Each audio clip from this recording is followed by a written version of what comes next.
Ces hommes ne peuvent pas regarder les Jeux de Barcelone comme vous et moi. Ils ont en mémoire d'autres cris, d'autres musiques, d'autres images.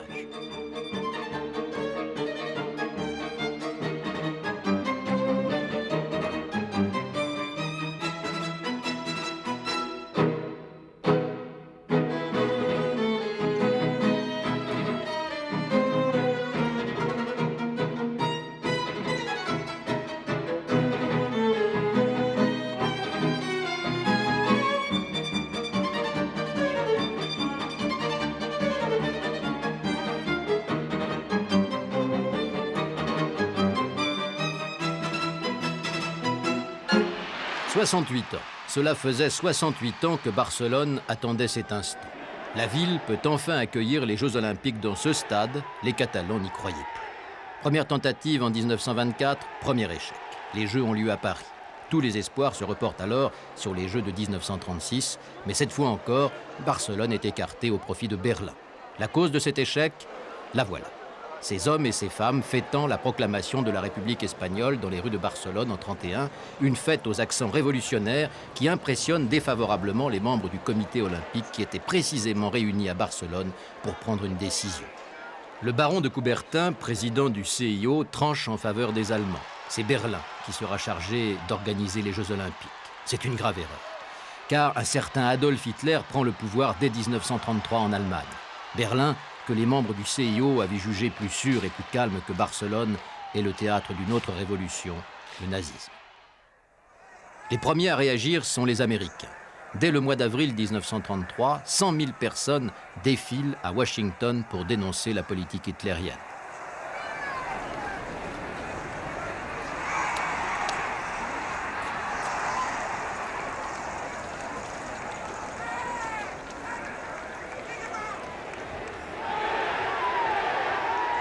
Le sport, qui se méfiait tant de la politique, est rattrapé par l'histoire. Jeremiah Mahoney, le tout-puissant président de la Fédération des athlètes amateurs américains, lance le premier l'idée d'un boycott des Jeux de Berlin. Au Madison Square Garden, à New York, il organise de gigantesques meetings auxquels participent les plus grands champions de l'époque.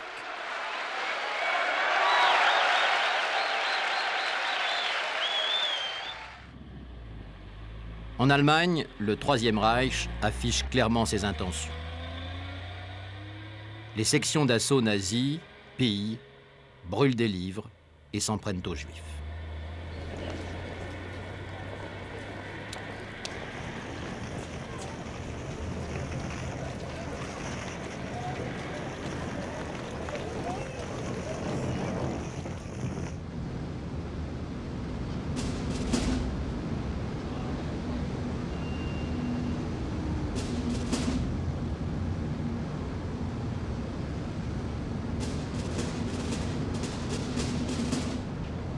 Les sportifs n'échappent pas à ce déchaînement de haine. Certains sont jetés en prison.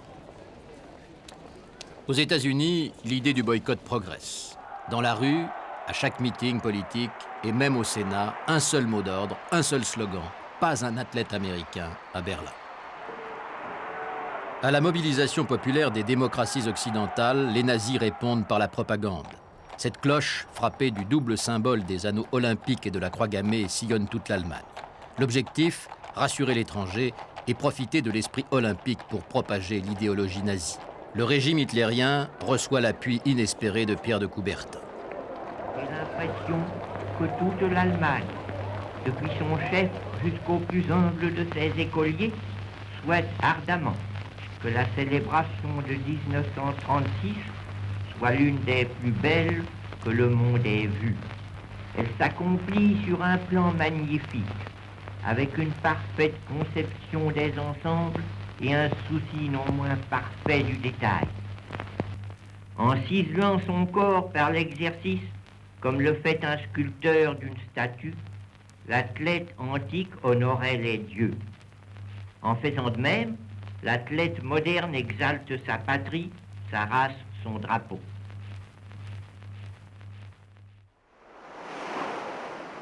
L'héritier de Coubertin, c'est lui, Avery Brundage, le président du comité olympique américain. Lui aussi apporte son soutien aux Jeux de Berlin. Sur invitation des nazis, il se rend en Allemagne pour visiter le site olympique. De retour aux États-Unis, il affirme que rien ne s'oppose à ce que le Troisième Reich accueille les Jeux. La campagne du boycott américain est brisée.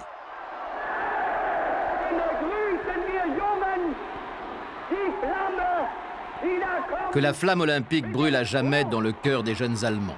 Goebbels, le maître de la propagande nazie, laisse éclater sa joie devant des milliers de jeunes nazis fanatisés. Il a gagné. Les États-Unis, la plus grande nation sportive du monde, sera présente à Berlin. L'entraînement des sportifs allemands peut débuter. Ils seront les champions de la race aryenne.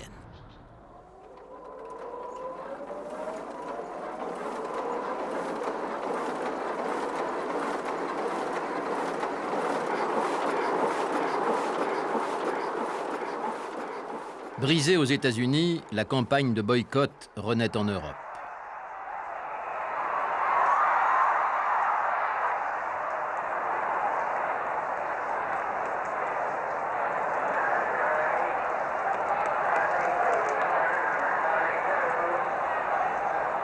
Des écrivains célèbres comme André Malraux ou Heinrich Mann se prononcent pour le boycott des Jeux de Berlin.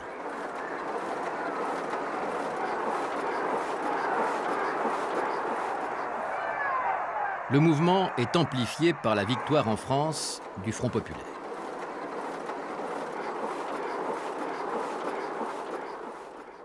Léo Lagrange, premier secrétaire d'État au sport et aux loisirs de l'histoire de la République, défend une idée du sport radicalement différente de celle de Goebbels. Sport pour tous, sport ouvrier dans les usines, démocratisation des loisirs, s'oppose au mythe de la race et au culte de l'exploit individuel. Avec l'installation du Frente Popular en Espagne, des liens se nouent entre dirigeants sportifs français et espagnols. Et aussitôt, une idée est lancée pour s'opposer aux Jeux de Berlin. Puisque Barcelone a été écartée par les membres du comité olympique, organisons là-bas des contre-jeux. Que Barcelone soit la ville des Olympiades populaires. Le 1er mai 1936, un comité organisateur est constitué. Il fixe immédiatement les dates auxquelles se dérouleront les Olympiades populaires entre le 19 et le 26 juillet. Il place cette manifestation sous le signe de la paix et de la fraternité. Il lance des invitations à toutes les fédérations sportives qui ont soutenu le boycott. Il commande un hymne olympique au dramaturge catalan Sagara et au compositeur allemand Hessler, compagnon de Brecht. Il annonce enfin la participation de 23 pays. Aussitôt, à travers toute l'Europe et aux États-Unis, champions et sportifs amateurs se mobilisent. Eh bien, en 1936, j'avais 23 ans. Je travaillais à l'Est Lumière à Bagnolet et en tant que mécanographe. C'est-à-dire que je faisais les quittances du matin au soir. C'était un peu fastidieux d'ailleurs. Et au point de vue sportif, j'appartenais à la Société athlétique parisienne, dont le stade était situé avenue Gambetta à Paris, le stade Henri Pathet. Et je m'entraînais à ce moment-là 2 fois par semaine, le mardi et le jeudi.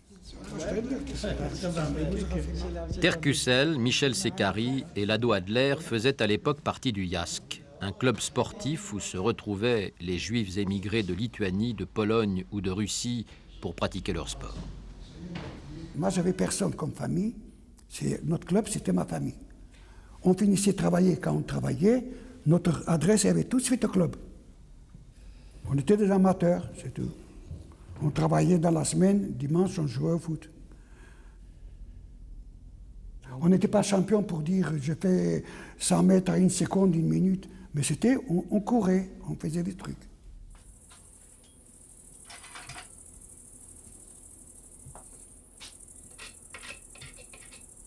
J'habitais Marseille en 1936 et je venais de terminer mon service militaire. Et je suis rentré dans un club de la FGT. À ce moment-là, je faisais de l'athlétisme. J'étais un assez bon coureur de demi-fond. Et nous étions la plupart dans le mouvement d'Henri Barbusse, le mouvement de la paix. Et la plupart des camarades qui étaient là, c'était des pacifistes, si on peut dire, quoi.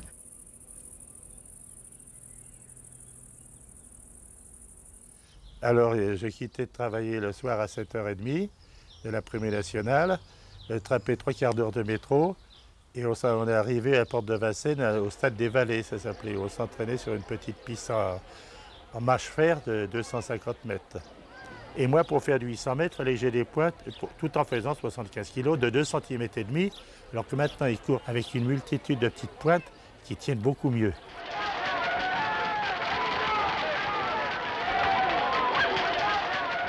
Juin 1936. Les Olympiades de Barcelone vont s'ouvrir dans un mois. La fièvre gagne les stades. À travers toute l'Europe, les athlètes hollandais, belges, suédois, finlandais s'entraînent.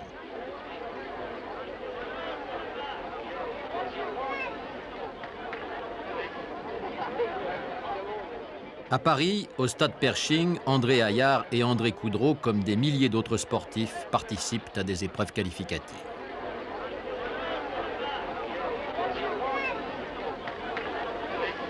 En France, ça a eu lieu le 4 juillet. Et alors, en principe, d'une part, les meilleurs et d'autre part, ceux qui pouvaient se permettre d'y aller, parce que nous n'avions aucune subvention à l'époque par le gouvernement français, on a bâti l'équipe. Eh bien, comme j'étais au Red Star de Montreuil, je disputais les épreuves qualificatives et il s'est trouvé que j'ai été qualifié en me plaçant sur 400 mètres et sur 800 mètres derrière les champions de l'époque qui étaient Le Guyadère et Tétard qui était le recordman des 400 mètres. Contre les Jeux de Berlin, pour les Olympiades de Barcelone, le choix est politique. À Garches, la FSGT, la Fédération sportive et gymnique du travail, organise un rassemblement de soutien au contre-jeu. À la tribune, des leaders politiques, Auguste Delaune et Georges Maral. Des écrivains aussi, André Malraux, passionné, qui harangue la foule, et puis des membres du gouvernement comme Léo Lagrange, secrétaire d'État au sport et aux loisirs, ou Pierre Cotte, ministre de l'Air, qui viennent également encourager les athlètes. Je suis pour ma part convaincu que dans les heures graves que la paix traverse en ce moment, le travail que nous faisons est non seulement nécessaire, mais encore indispensable. Barcelone ou Berlin? Où la France doit-elle envoyer une délégation? Le gouvernement du Front populaire hésite, les journaux se partagent, s'insultent, et finalement, le débat gagne l'Assemblée nationale. Le 9 juillet, il faut choisir. Les députés doivent voter pour ou contre l'envoi d'une délégation sportive à Berlin. La droite vote pour, la gauche s'abstient. Sur 521 votants, un homme, un seul, vote contre l'envoi des athlètes en Allemagne.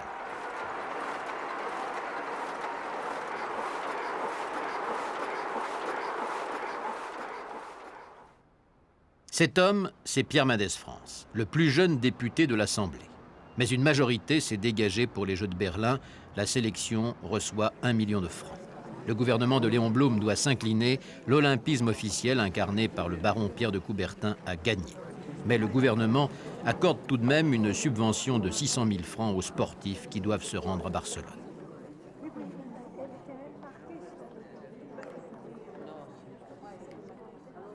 Les gars qui étaient là, c'était surtout des sportifs. C'était pas des... Ils étaient là c'était pas des gens d'un parti politique et tout ça. Ils étaient là parce que vraiment à Berlin, ça dépensait les bornes, la manière dont étaient organisés les Jeux.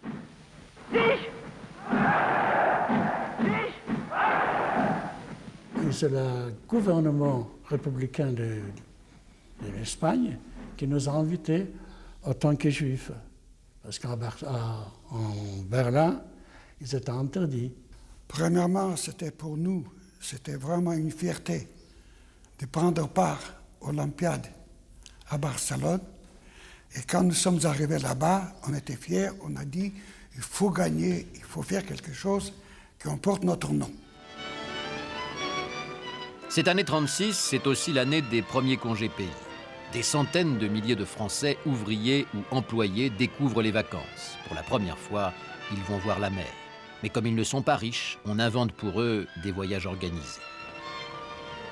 Heureux temps des vacances, où chacun fuyant la ville s'évade des soucis quotidiens. Ma motivation principale, c'était de faire un beau voyage en Espagne. Je ne connaissais pas l'Espagne à ce moment-là.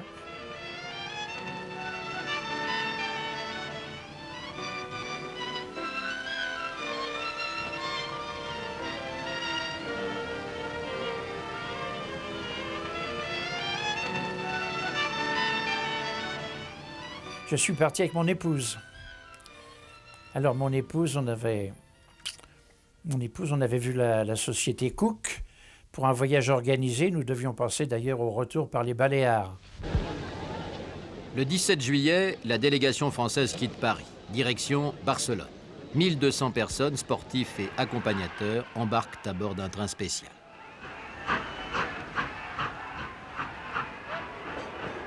Le départ a eu lieu à la gare d'Austerlitz. J'avais remarqué que certains, comme Desroches, Blanc, Castin, des athlètes connus de la Fédération française d'athlétisme, étaient également sur le quai. Mais j'ignorais s'ils partaient avec nous ou s'ils étaient venus simplement pour nous souhaiter un au revoir. Eh bien, l'ambiance était politique parce que à chaque gare, on entendait l'international, on n'entendait pas la Marseillaise, mais l'international. Et évidemment, il y avait beaucoup d'animation.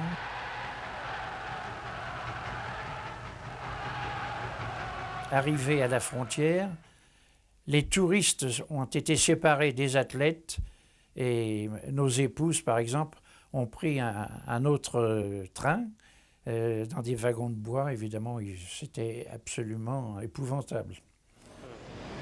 Voilà un autre participant aux Jeux de Barcelone, Georges Rival. Il était basketteur en 1936, il avait 19 ans, il faisait partie de la délégation des sportifs universitaires. Aujourd'hui, pour la première fois depuis 56 ans, il revient à Barcelone. L'arrivée, ça a été ici, dans cette gare de Barcelone, la gare de France. Tout le monde était fourbu, il y avait beaucoup de gens qui attendaient, etc., les délégations. Nous, personnellement, nous n'étions attendus à peu près par personne, nous n'étions qu'une petite délégation à côté. Mais enfin, très vite, on a été en contact avec des gens qui nous ont pilotés. 56 ans après, j'ai mis la main sur ce passeport qui m'a permis d'entrer en Espagne. Il n'a pas changé avec ma photo. La date de délivrance, c'est-à-dire le 15 juillet. Notre première hâte en cette fin de 18 juillet 36, c'est d'aller sur le stade.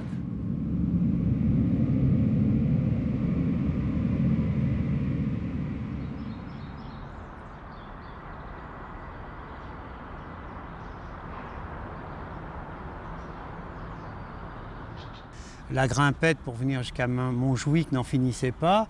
Nous sommes arrivés sur le côté du stade. On voyait le derrière des gradins. Il y avait des stands installés sur les côtés. Et on était contents parce qu'on a pu avoir la possibilité de rentrer presque tout de suite pour voir l'intérieur. On a eu l'impression qu'il y avait beaucoup de sportifs espagnols qui étaient là, qui déjà s'entraînaient. Peut-être même d'autres délégations venues avant nous. Dès le premier soir, on est allé au stade et puis on a pris une bonne douche dans la piscine. Il y avait une piscine. Et je me souviens avoir fait un tour de piste. La piste mesurait 500 mètres. Le stade était magnifique. C'était un stade de 72 000 places dans la verdure, dans le parc de Montjuïc. Vraiment, c'était un très beau stade comme on en connaissait peu en France. Ils avaient fait un travail formidable. Il y avait, dans chaque petit vestiaire individuel, il y avait la douche, mais il y avait aussi une piscine individuelle dans chaque petit vestiaire. C'était vraiment magnifique. Et on en a vu quelques-uns qui étaient venus comme nous sur le stade. Je veux dire, il y avait des Norvégiens, des Suédois, des Finlandais, des Anglais, des Américains aussi. Il y avait des baraques autour du stade. Et on était dans ce baraque, on était l'équipe de football seulement. On était séparés. Les basketteurs étaient dans un hôtel en ville, à Barcelone, et nous, l'équipe de football, était au Montjuïc. Fin d'après-midi à Barcelone, le 18 juillet 1936. Après un petit tour sur le stade, les athlètes découvrent la ville, la place d'Espagne, les Ramblas. Tout les étonne, tout les émerveille. Car ces hommes et ces femmes, pour la plupart, n'avaient jamais quitté leur pays, ni même leur ville ou leur village. Ce sont de vrais touristes. Ils ne prêtent pas attention aux rumeurs d'insurrection qui circulent dans la ville depuis plusieurs jours. Ils ne perçoivent pas la nervosité des Barcelonais. Insouciants, fatigués et dépaysés, ils regagnent leur logement, des hôtels réquisitionnés pour l'occasion, et ils rêvent d'exploits sportifs. L'inauguration des Olympiades, c'est demain, le 19 juillet 1936. Et de notre fenêtre de l'hôtel, nous admirions les jardins, les fontaines lumineuses. C'était vraiment merveilleux de voir toutes ces cascades à illuminer. Et pour nous, c'était surtout pour les Marseillais, les Parisiens peut-être, ils étaient moins, ils étaient plus évolués que nous. Eh bien, ça nous émerveillait vraiment. Nous avons dormi sereinement. Et voici que soudain, dans la nuit du 18 au 19 juillet,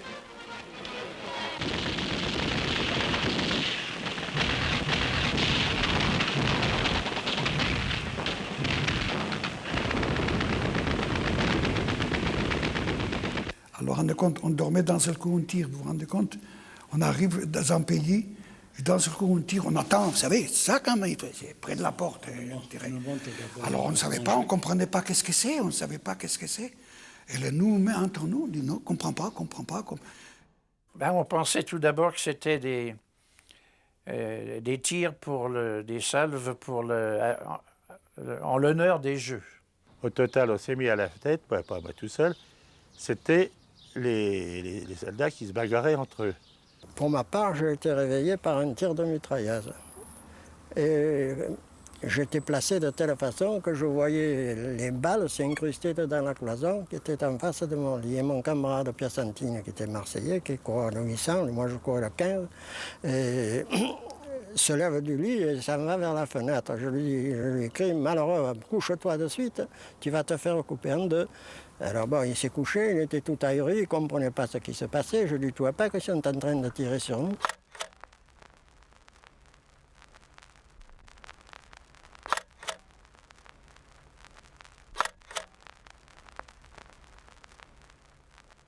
Ben, j'ai pris des photos là-dessus, vous les avez prises à ce moment-là. J'ai vu des gens qui se tiraient dessus. On a eu un ami qui était blessé au genou. On a reçu des instructions de ne pas se mettre aux fenêtres parce que ça crépitait quand même. Et... Que s'est-il passé? Un général inconnu, un certain Franco, cantonné au Maroc, a lancé dans la nuit un appel à l'insurrection. Et partout en Espagne, l'armée s'est soulevée contre la République.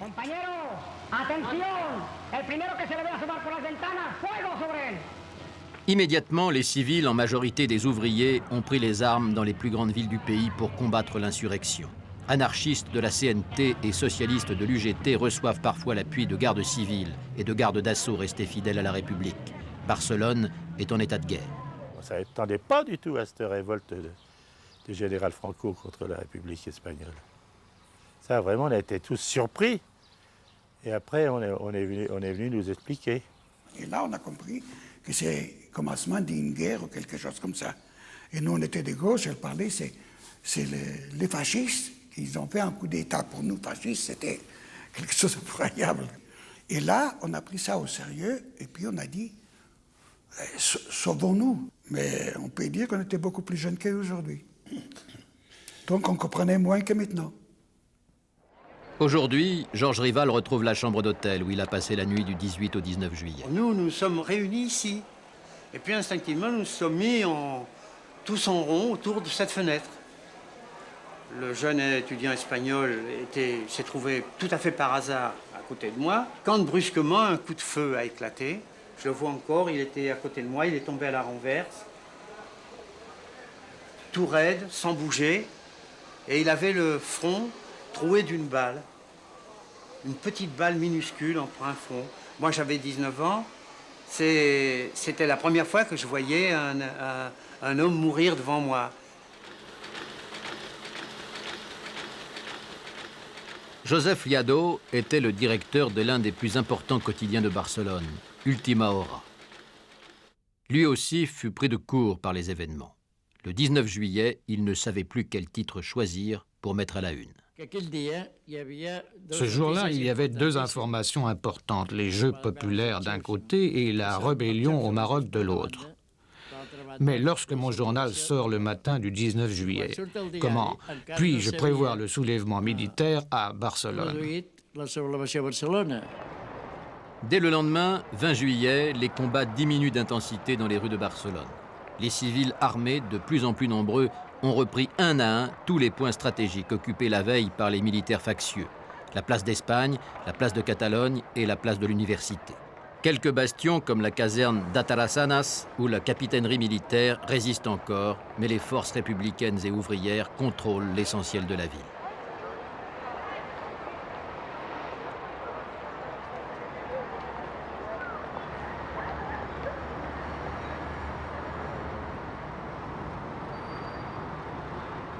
Des sportifs en profitent pour tenter une première sortie.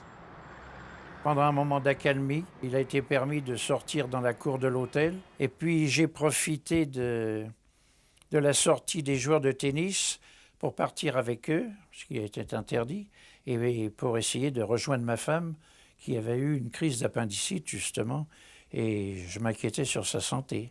C'est par petits groupes de 10 maximum. Et vous avez vu, c'est de l'hôtel. Il y a une grande allée qui va tout droit jusqu'au bâtiment qu'on appelle ce grand bâtiment derrière lequel il y a le stade. Mais alors malheureusement, de temps en temps, ça reprenait un petit peu. Alors, tout le monde à plat ventre. Il y avait beaucoup de dégâts, les églises brûlaient, il y avait des documents qui volaient au vent et puis qui transportaient des incendies à droite à gauche.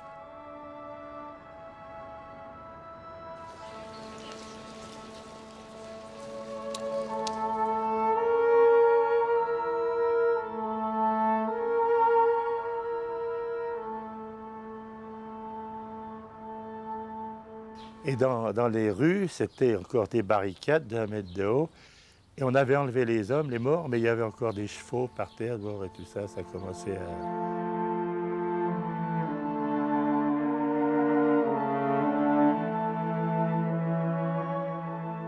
Oh là là, c'était moche. Il y avait du sang partout sur la place où il y avait la poste centrale. Il y avait des chevaux. Tu te rappelles de ça? Oui, oh là là. Il y avait des chevaux qui étaient morts, il y avait du sang, on marchait dans le sang. C'est le commencement des guerres civiles. Oui, c'était le commencement.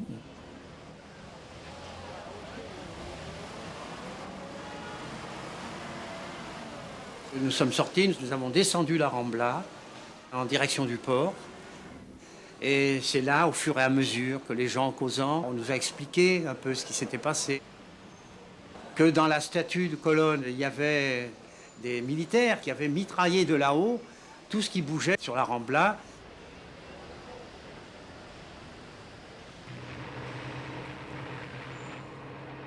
Le central téléphonique situé place de Catalogne est tombé. Repris par des groupes anarchistes conduits par Durruti, il est entièrement détruit. Toute communication est impossible avec l'extérieur et même à l'intérieur de la ville. Cela fait maintenant 2 jours que les sportifs venus pour les Olympiades sont coupés du reste du monde. Les républicains les ravitaillent tant bien que mal. Robert Mention, un dirigeant de la FSGT accompagné de sa femme, a été séparé de la délégation française dès le début des combats. Il profite de l'accalmie pour rejoindre l'hôtel olympique. Mon mari, c'était un homme, vous savez, plein d'audace. Hein, alors, il a dit, il faut qu'on parte, il faut qu'on parte. Eh ben, je dis, allons-y. C'est ce qu'on a fait, parfois. On y est arrivé vivant. Il y avait des petits gymnastes. Il y avait des haltérophiles. Alors, ça avait besoin de manger. Alors,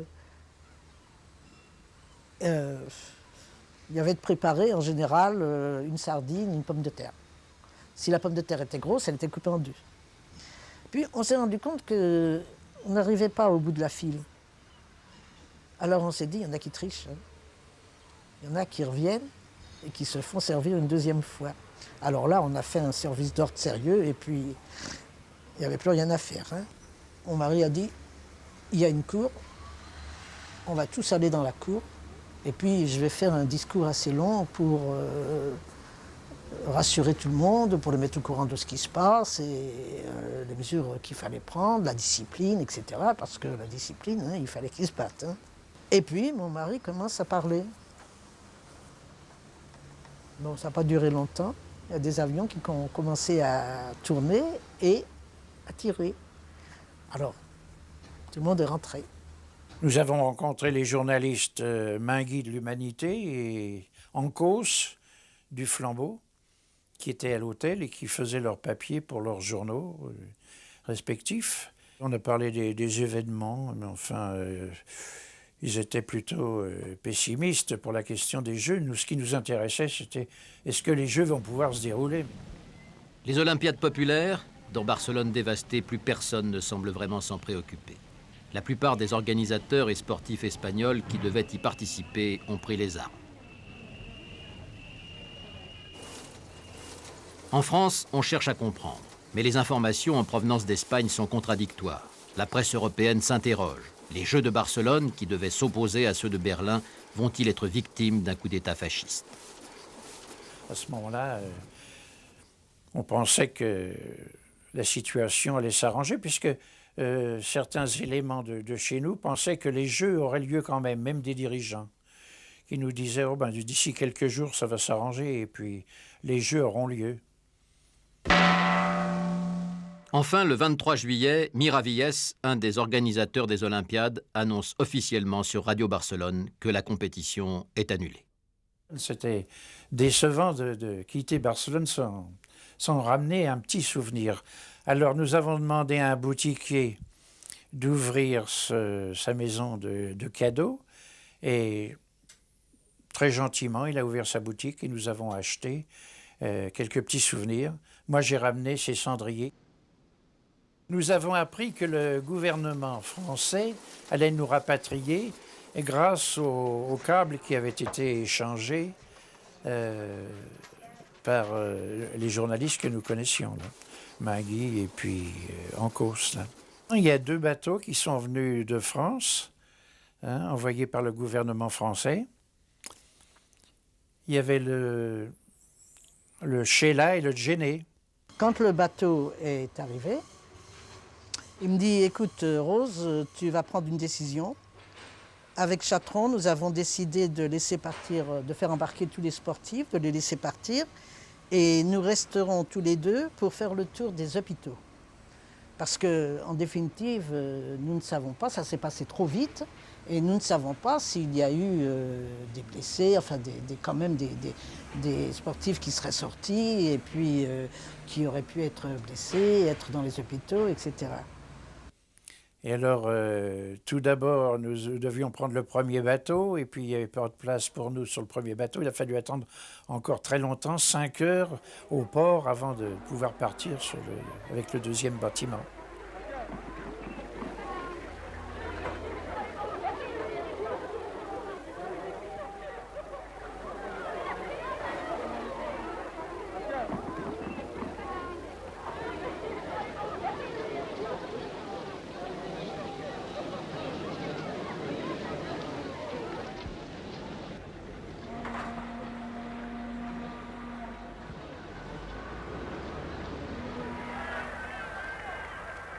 Quatre jours après l'insurrection, alors que la population de Barcelone a définitivement vaincu les factieux, la ville est toujours en effervescence. Des informations alarmantes parviennent de toutes les provinces espagnoles. Au Pays Basque, en Andalousie, à Saragosse et à Séville, les insurgés du général Franco semblent résister aux assauts des républicains. Alors bien sûr, pour tous les hommes et pour toutes les femmes qui se sont mobilisés contre les factieux, il n'est pas question de déposer les armes.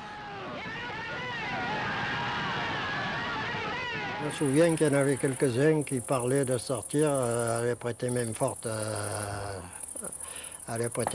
civile, qui était en armes. Mais là, je pense que les dirigeants les dissuadaient, les empêchaient de sortir même. Il y avait des sportifs qui tout de suite, alors des adultes, qui tout de suite ont dit « nous, on veut aller se battre aussi, si ça se bat, on veut aller se battre ». Mais c'était strict, il fallait que tout le monde embarque. On a dit que les sportifs qui étaient venus à Barcelone, les Français, les Anglais, les Américains, les Hollandais, etc., étaient là pour préparer la révolution contre le nazisme. Mais c'est absolument faux, car plus de 3500 sportifs ont immédiatement regagné leur foyer. Leur motivation était avant tout sportive. Et quand bien même 500 d'entre eux seraient restés à Barcelone pour combattre Franco, ce chiffre ne représenterait qu'une faible proportion. Combien étaient-ils à s'engager? 200, 300, impossible de donner le chiffre exact. Mais il est certain que dès l'ouverture des premiers bureaux de recrutement des milices ouvrières, de nombreux athlètes ont décidé de s'engager pour partir sur le front d'Aragon. Ils étaient venus combattre une idéologie symboliquement sur un stade et ils se retrouvaient les armes à la main. Emmanuel Mink fut l'un d'entre eux. Ce juif polonais, qui avait dû fuir son pays pour se réfugier en Belgique, faisait alors partie du Jask d'Anvers, où il jouait au football. Il s'était inscrit avec son équipe pour participer aux Olympiades. Mais en arrivant à Barcelone avec une journée de retard, il avait découvert une ville en armes.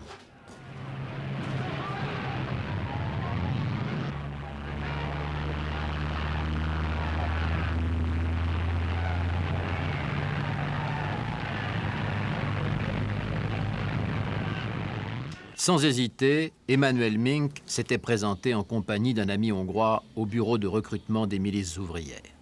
Aussitôt, il est incorporé au groupe Thälmann, une unité de réfugiés juifs polonais installée à Barcelone depuis plusieurs années.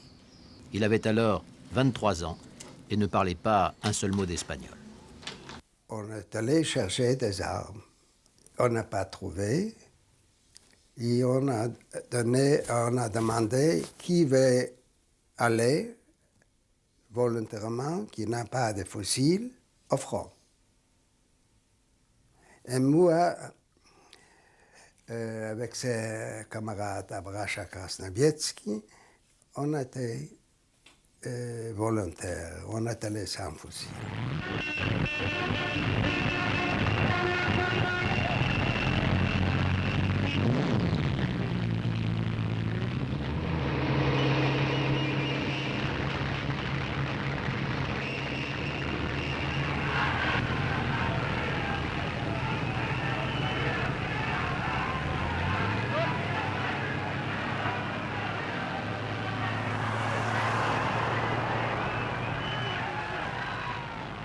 Emmanuel Mink, le footballeur juif d'Anvers, n'a pas de fusil, mais il part immédiatement pour le front d'Aragon, en train. Il sera affecté à la colonne del Barrio.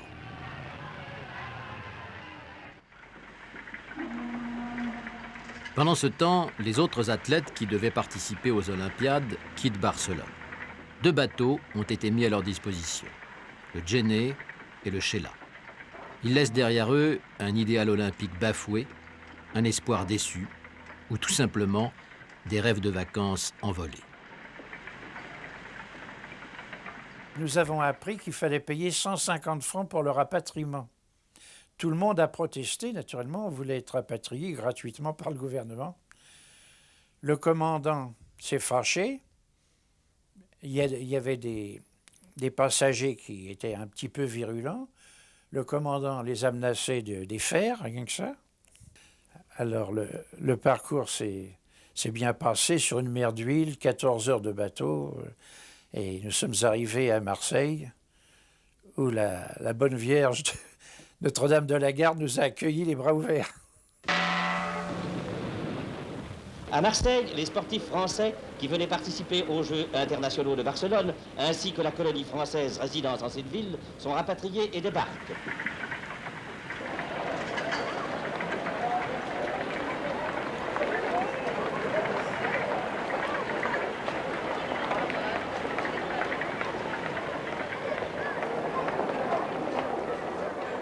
Sur la Canebière, on parlait de la Révolution espagnole, des événements qui s'étaient déroulés.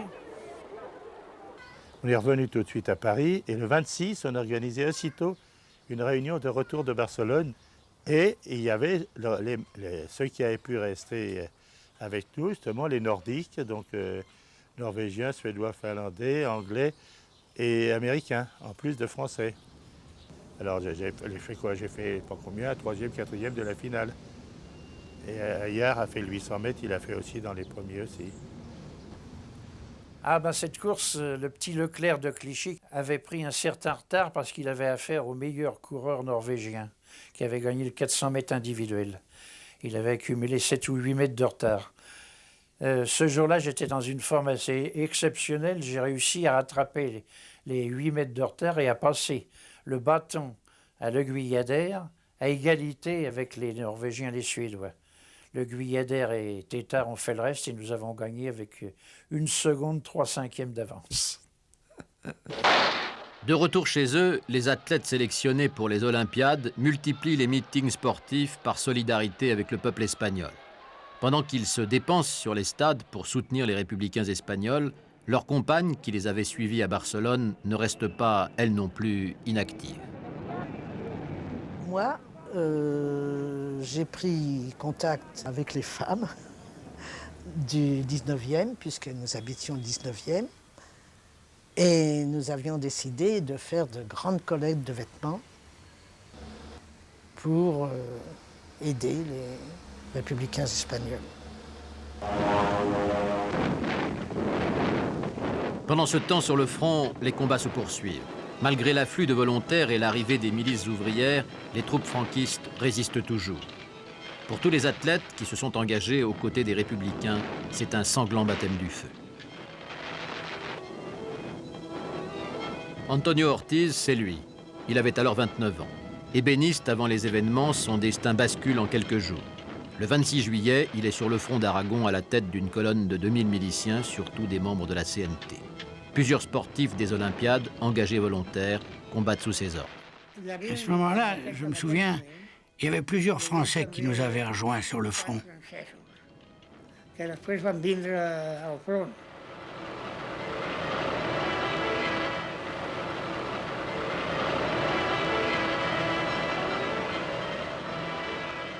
me rappelle encore l'une des premières attaques sur le village de Belchite.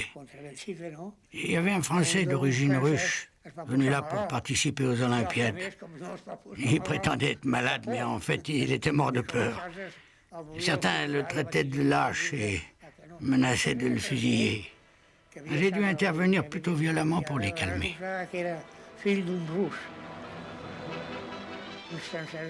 Plus tard, j'ai retrouvé d'autres Français sur le front de Caspe. Et parmi eux, il y avait une jeune fille qui était venue à Barcelone pour participer aux Olympiades. Elle était d'origine espagnole et avait toujours vécu en France. Elle s'appelait Carmen Crespo. Elle était très jolie. Elle avait 20 ans.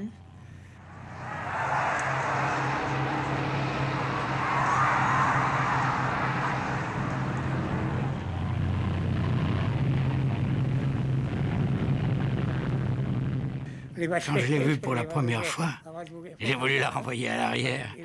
Pour moi, il y avait déjà trop de femmes sur le front. Et puis, elle était si jeune. Mais il n'y a rien eu à faire. Et par la suite, elle s'avéra être une grande combattante. Mais au cours d'une attaque menée sur le Monte Lobo, nous voulions gagner une nouvelle position. Cette jeune Carmen Crespo s'est retrouvée devant. Elle a reçu une grenade et elle a été foudroyée sur place. Elle est morte là, au pied des collines. Pour elle, tout était fini. Sa vie s'est arrêtée brutalement. À l'époque, j'étais un jeune milicien. Je faisais partie de la colonne Ortiz. Je me souviens que le jour où nous sommes partis pour le front en train, il y avait sur le quai un groupe de sportifs venus ici pour les Olympiades populaires. Ils s'étaient engagés. Plus tard, sur le front, nous nous sommes retrouvés bloqués. Devant nous, il y avait un champ plat où le blé venait d'être coupé et nous étions trop à découvert pour avancer. Nous étions groupés. À côté de moi, il y avait un ami. Sa spécialité, c'était de lancer des bombes artisanales à l'aide d'une fronde. Il en a lancé une, puis deux, mais à la troisième, la lancière de la fronde s'est emmêlée et la bombe n'a pas fait plus de 2 mètres. Elle est tombée sur un des nôtres.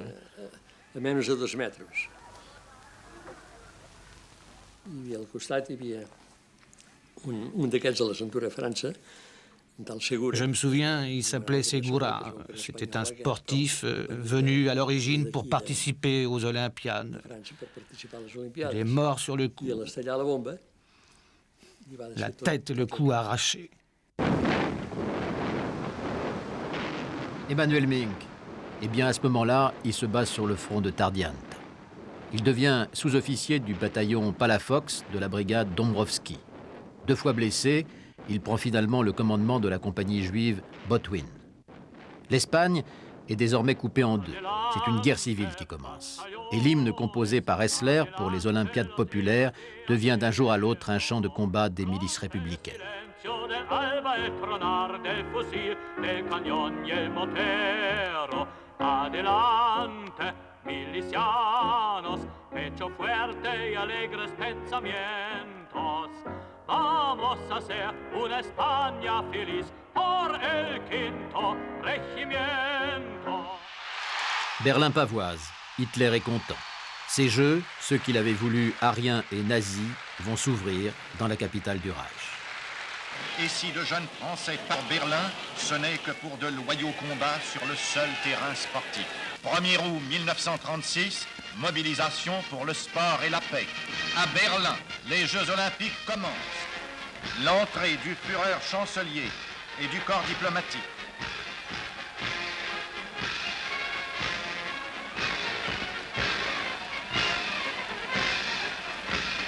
La France.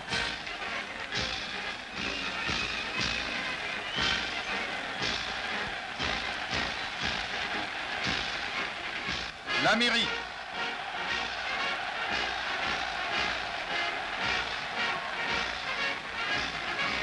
L'Allemagne.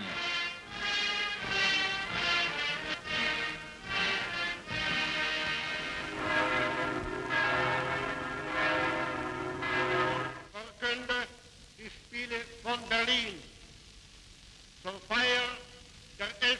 Olympiade neuer Zeitrechnung als eröffnet. Tandis que le monde entier a les yeux braqués sur le stade de Berlin, Hitler a pris le parti de soutenir le général Franco. Ça a été une démission devant Hitler. Ils avaient déjà tous la peur de lui. Et quand on a vu que c'est pas rien que, vous comprenez, l'Espagne, il y a Hitler qui a mis son nez dedans, vous comprenez, parce que c'était le fascisme, il fallait avoir un associé, je peux vous dire sincèrement. Là, ça nous a mis vraiment des choses qu'on a dit que la guerre est vraiment mal partie. Je n'avais pas une maturité politique me permettant d'analyser les choses. Les événements de ces 4 jours ont débouché sur une prise de conscience très, très, très grande et définitive, quoi.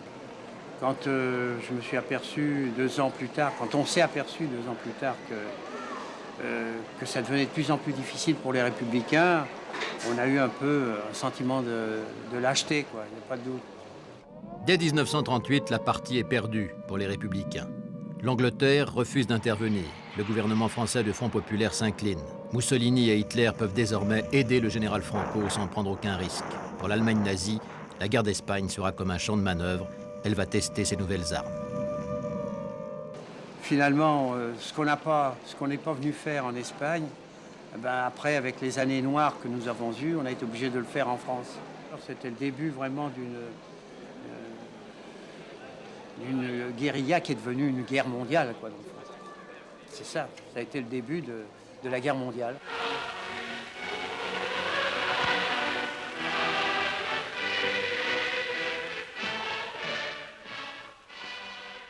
Nous retrouvons Emmanuel Mink pour la dernière fois. Présent sur tous les fronts, engagé dans chaque bataille, il fut l'un des derniers volontaires étrangers à quitter l'Espagne après le départ des brigades internationales. Dans les dernières semaines, il forme encore un groupe de volontaires pour protéger la retraite des civils vers la France. Enfermé successivement dans les camps de Gurs, Argelès et Saint-Cyprien, Mink s'évade en 1941 pour rejoindre la résistance. J'étais arrêté août 1941. En mars 1942, on a été déportés à Auschwitz.